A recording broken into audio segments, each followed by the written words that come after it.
It consists of 92% water. The remaining 8% is a storehouse of useful substances, vitamins A, C, and B groups, antioxidants, lycopene, and many others.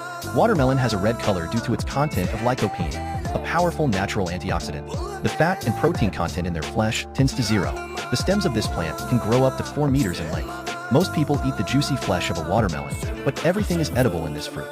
The Chinese fry watermelon crusts or stew them. In the South of America, they pickle. And in the Middle East and Asia, watermelon seeds are dried and fried like pumpkin seeds. You can even make jam from the peel of the berry.